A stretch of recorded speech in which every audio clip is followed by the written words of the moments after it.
You just watched someone yawn, and there's a very good chance that somewhere in your body right now something is happening.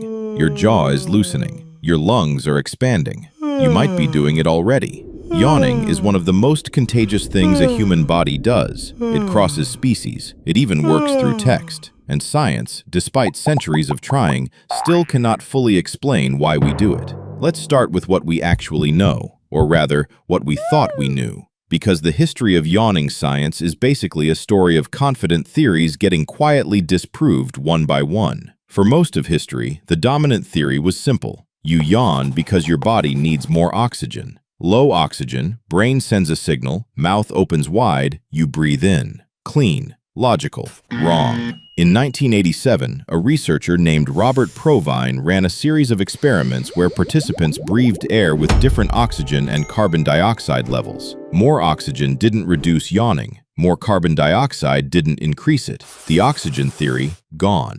So if it's not oxygen, what is it? Here's where it gets genuinely interesting, because the answer might be in your brain, literally. The leading theory right now, and I say right now because this could change, is that yawning cools your brain. When you yawn, you take in a large rush of air.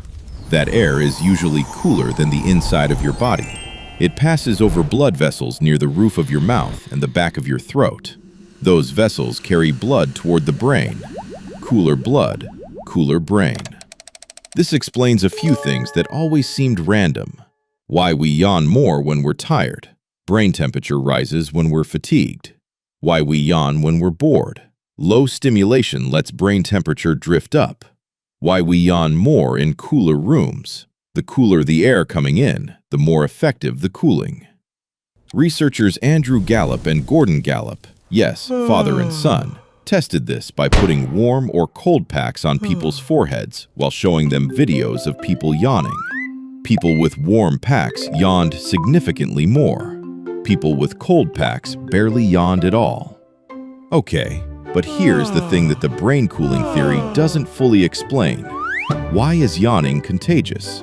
If yawning is just a brain thermostat, why does seeing someone else do it make your brain decide it also needs cooling? The contagion part lives in a completely different system.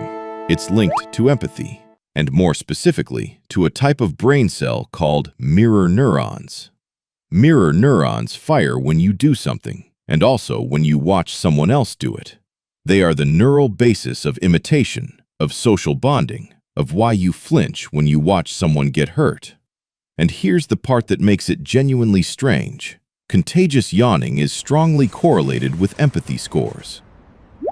People with higher empathy, measured on standard psychological scales, are significantly more susceptible to catching yawns. Children under 4, before empathy is fully developed, don't catch yawns. People with conditions that affect empathy processing, like certain presentations of autism or psychopathy, show significantly reduced contagious yawning. And it doesn't stop at humans. Dogs catch yawns from their owners. Chimpanzees catch yawns from humans and each other. Wolves catch yawns from other wolves. Even budgerigars, parakeets, have shown contagious yawning. What this tells us is that contagious yawning is ancient. It evolved long before humans arrived. It may serve a social synchronization function, helping a group regulate attention and alertness together. If everyone in the group is tired, yawning together may signal time to rest, time to wind down, time to synchronize.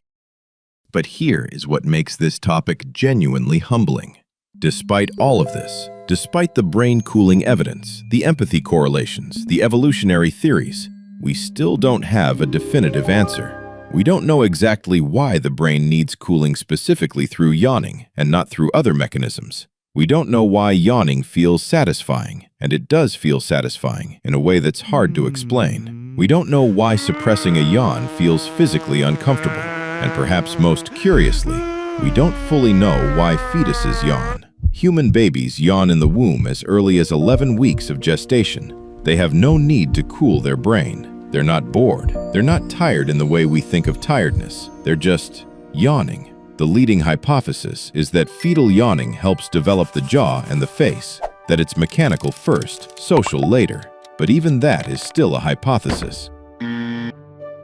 There is something quietly profound about yawning. It's one of the most universal things a human body does. Every person who has ever lived has yawned. Every person reading this has yawned today. And yet, centuries of science haven't fully cracked it. The body is still full of mysteries. Not the dramatic ones, not black holes or quantum mechanics. The quiet, everyday ones. The things your body does 10 times a day without asking permission. And if you just yawned reading this, that's not a sign you're tired. It's a sign your brain is working exactly as it should. Regulating, empathizing, connecting. So next time you catch a yawn from someone across the room, know that something ancient and empathetic just happened in your brain. You didn't catch their tiredness, you caught their humanity. That's your OHpedia for today. If this made you go, well, you know what it made you do. Share it with someone and see if it works through the screen.